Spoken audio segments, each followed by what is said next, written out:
Hello, beautiful, vibrant souls. I'm so glad that we could come together again today for some collective reading.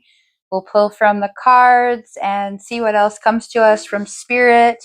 I took a few days to reflect and enjoy some nice weather that I had the opportunity, as well as complete some personal confidential readings.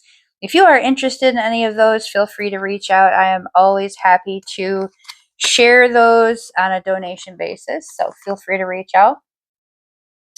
Very powerful messages here. Our Nine of Wands and Strengths, the art of patience, really, resilience, tenacity, not the power, not the force, but determination and will. Knowing that what is right for you is right for you, and there's going to be people that don't necessarily understand that and maybe even try to detract from your efforts or detour you from your efforts or make you feel as though you're not doing enough or you're doing too much or you're just not worthy. And I'm getting from Spirit, like, you are unbelievably worthy. You would have not ever felt drawn to your purpose, to your goals, to your manifestations, if it wasn't meant for you, if it hadn't already occurred for you down that timeline in another world, in a parallel existence. It exists already for you. You would have never felt that strongly about it if that wasn't the case. So when we deal with the reflections and the projections from other people, that's exactly what we're dealing with, is their own personal insecurities, doubts, distractions, the things that they're dealing with. And more than anything, we can just look at things as little bumps in the road. They're not even really challenges. They may give you the opportunity to reflect and to think, am I really on this journey for the same reasons, for the right reasons? Do I still feel as committed to this effort as I initially was when I started? It's a good time for reevaluation, but it's certainly not a time to doubt yourself. In fact, these messages from Spirit are purely here to help ground you in exactly what it is that you're doing, to let you know that you're on the right track. And while, yes, it is tough, it's tough at times, and it requires a great force of will to stay focused and to stay on track and to continue working towards your goals. But you are more than worthy. You are absolutely worthy, and that's why you're on this path in the first place, is because you're capable of it. It doesn't mean it won't get difficult. It doesn't mean that it won't require a lot of effort. It doesn't mean that it's not something that requires a great deal of patience. And not the kind of patience where you're waiting, the kind of patience it's understanding that other people may be misguided, may be misdirected, may be projecting their own insecurities, and that doesn't have any reflection upon you. You're just watching them process, and we kind of have to we have to kind of observe, and we take note, we perceive, but we don't absorb that, because we want to reserve our strength for the things that we need to reserve them for. Now, with our Queen of Disc, our Queen of Pentacles, that is, you are safe, you are secure, you are nurturing and loving to so many people. There's so many people that look up to you. You are so balanced and grounded. It's almost like you're unshakable. They need you in ways that they can't quite express. There's people that don't even know how much they need you and they rely on you in their life. But there is a sense of them valuing you more than perhaps you feel. Because there are times that you spend so much time and energy and your focus on taking care of others and providing the environment for others to be vulnerable and safe,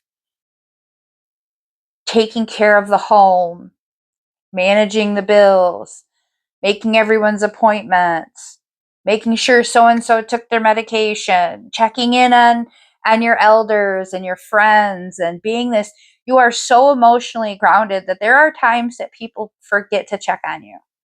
They forget to see if you're doing okay. You are the one that is so strong. They don't always check to see if you're having a moment or not. And what you do is you just get a little quiet. You get a little bit reserved. You kind of step back from the busy hustle and bustle of all that activity and doing, and you just get a little quiet, and they think, you know, not too much of that, but you know that that's your reflection time. That's your time of replenishing the self, of reserving some strength so that you can continue forward. You have to fill your own cup. You have to take time to do that. You have to take time to focus on the self. Even if it's just a small period of time, a little window, you need to do that. Now, it is important for you to take time to communicate your needs to the people that love you. You do so almost with such a quiet voice sometimes that they don't necessarily hear you. And that's where I'm getting that that we have to cut that out. So we have this death card come up as the end of a cycle for you. One, we're ending the cycle of not focusing on the self. We're ending the cycle of not prioritizing the self. But I'm getting, for some of you, this is also a cycle of allowing others to walk on you, to demand too much of you. You're going to stop that before it starts in the future. You're not going to allow that. They drained you right down to the very last frayed edges that you had, and you put your foot down and said enough is enough. I can't, no, we're not doing this anymore. There's a mature sense here where it's growth, it's elevation, it's understanding, a depth of understanding now of a tendency to allow too much early on, or to allow people to have expectations of you when they have no place in having them. Like you naturally give, you naturally do for others, but you're starting to realize where some of that is a little bit unhealthy, and it's a little bit of an act of self-preservation. This is a coping mechanism perhaps that you had as a child. Make sure everybody's okay so that you feel safe. You were responsible too early in your life. You were the one who was in charge too many times. So I'm getting that is something that you've realized now, and you intend on putting a stop to it entirely and continuing forward. This is a new cycle for you to begin and take charge of your life in a very different way. Coming up with our Wasp Spirit, sometimes life stings, as well as the pleasure card, because we have to compare and contrast, and that's really I think the most beneficial learning tool that we have is that there are times when things just don't go well, or things fall to pieces, or they don't progress, or they come to an end, or perhaps something that we really truly enjoy and desire and want in our lives has a downside, has a repercussion to it that we weren't expecting, has some aspect that if we don't maintain balance, if we let it go too far, it can really be problematic. I'm getting like some social function. I'm getting indulging in tools of merriment. I have to be careful what I say because of TikTok, but tools of some of the things that we may partake in that give us enjoyment, that give us pleasure, that can be fun in the right situation, in the right frequency, with the right people. But they can also lead to some consequences that maybe weren't intended. First thing that pops into my head is we may be dealing with some legal repercussions. We may have some, for some, I'm getting more, this is about being out of character. That this pulls you out of character and you realize that that made you uncomfortable, that you were not in alignment with who you truly are, even for that brief period of time, that you felt out of sorts, that you didn't feel like you were yourself, like that was not becoming to you, and that's not who you usually are, and it just went too far. It was too much.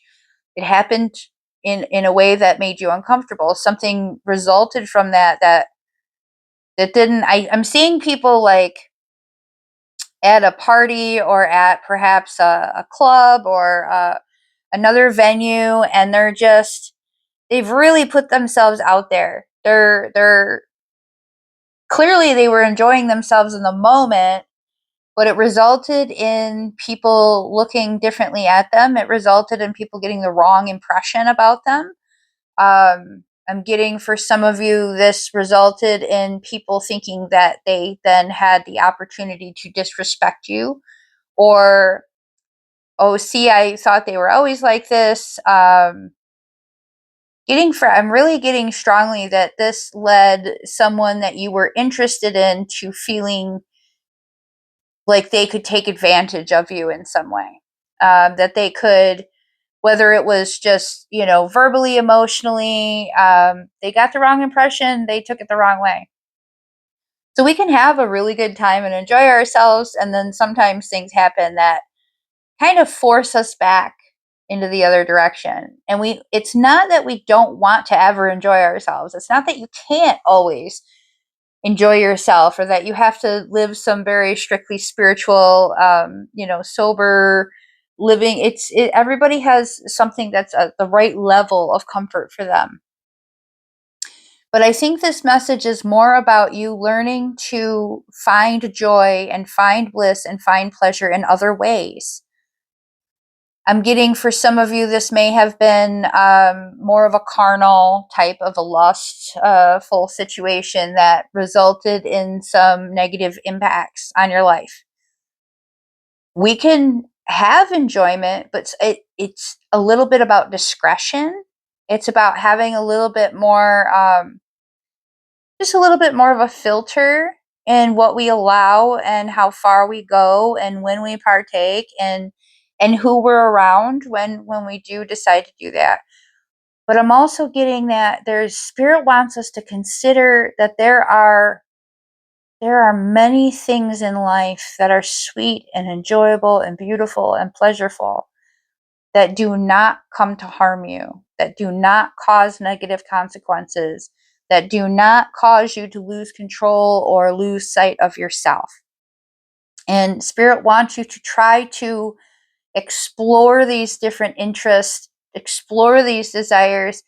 You've always had an interest in, I'm thinking fashion and beauty, makeup, things of that nature. Take some time to take a class, or spend some time with some other people. Have a party, have a pamper party with some people that just are going to spend some time loving on themselves in your company, in the company of others.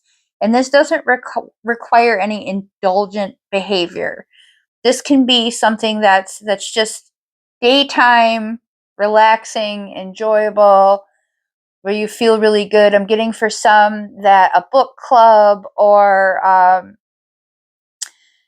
some kind of mom meetings, being able to spend time with friends, and maybe even some different friends, and putting you in a situation where you're meeting different people.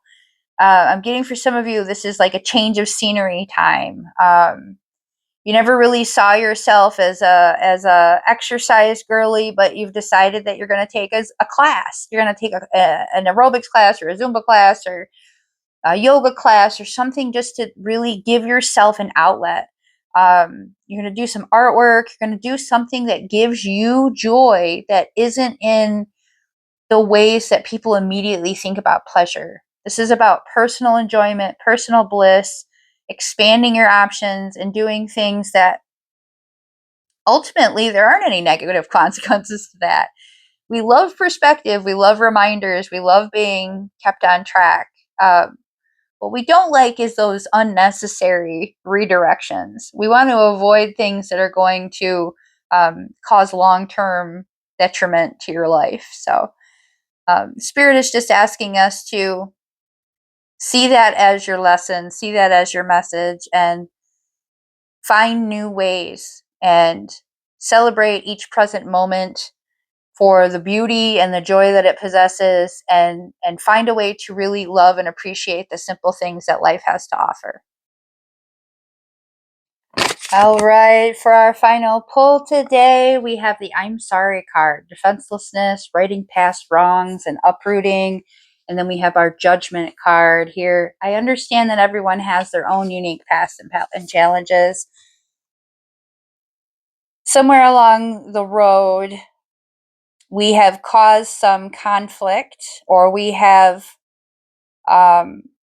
experienced, we have been at the receiving end of someone's difficulties or challenges, and we are either in a position to be owed an apology or to issue one. And in both of these situations, and the reason that I'm getting both of these is because I'm seeing that the lesson is the same, regardless of whether it is you that has to give the apology or it is you that is owed the apology. You might be thinking that you don't want to hear it. You might be thinking that an apology is not going to do it. But in this situation, this is a person's really true best effort to begin the process of healing, begin the process of resolution. They realize that those words, I'm sorry, doesn't necessarily do it. That's not enough. They know that. But that is where it begins. And that's where it has to begin. You have to have a starting point. You can't, and I know that people immediately say, apologies mean nothing, it's changed behavior, that's the best apology. Absolutely. But are you even going to see the changed behavior if that person doesn't first apologize and first make it known that they accept responsibility for what's happened and that they intend to change their behavior? And if you owe the apology, do you not want to first make sure that that person is aware that you have taken accountability for your actions and that you are now completely in this state of, I'm going to try to make it right? It's the beginning. It's the understanding and the willingness to be vulnerable in front of somebody and just take responsibility for what's occurred, and then say, I'm asking for an opportunity here. I'm asking for an openness here. I'm asking for this, just a window of time to demonstrate the apology, to show you that I mean right by it, that it matters to me, and I want you to know that this is something I'm willing to do. And if I don't start with that apology, if it's not going to ever go anywhere. So there's more to it than just those words. And in that, you have to receive the apology, or the other person has to receive the apology. And this energy is about them recognizing that they too have been in a position, and we all have, where we've not been our best, where we've made mistakes, where we've done things that we're not necessarily proud of. None of us are completely exempt from that. It's one of the greatest, most humbling lessons that someone can endure, is when you hurt somebody that you love. But if we take a moment to put ourselves in that person's position, and immediately I'm getting that some people are going, I would never do that to somebody. You think that, but there are opportunities that maybe that you've done something that somebody thought that about you too. If they thought, I would have never done that, but they weren't in your shoes. And the first thing that comes to your mind, or the first thing that comes to their mind, is, but there are things that were also, there were other factors. There's more here than just this little window of the action. There was all this leading up to the action. Now, whatever those are, for some, I'm getting that, maybe it was just, personal issues going on, and the person was projecting onto the wrong person. And I'm getting, in some cases, there was some, you were not yourself for another reason, but maybe it was misguided. Maybe there was some illusion there. Somebody had told you something that wasn't true, or you heard or thought something that wasn't true. So there is a sense of just being willing to be open, to hear, to listen. Try to put yourself in the other shoes. Try to recognize that ultimately we are all from the same source, and we are just fractal beings of that source, which means that we are all internally the same, and we all experience the same kind of life lessons and experiences, just in different ways and at different times in our life. Some of us are very young souls, and there's a whole lot to learn, and some of us maybe have been back here a few times, and we've already had a few of these lessons, and so it's quicker and easier for us to come up to this understanding. But that doesn't mean that we're not worthy of that opportunity to make things right. And I strongly believe that our maturity, our growth, is that much more demonstrated when we are patient and understanding in those ways. And that this elevates you as well, because you recognizing and being able to admit and be vulnerable and open and share with another person shows your own personal commitment to living a good life, to being a good person. It doesn't mean you let people run you over. If you open yourself up to accepting this apology, and they go ahead and do it again, oh, you have absolutely every right to shut that right down. And in fact, maybe even call them out publicly if you need to. Do what you need to do.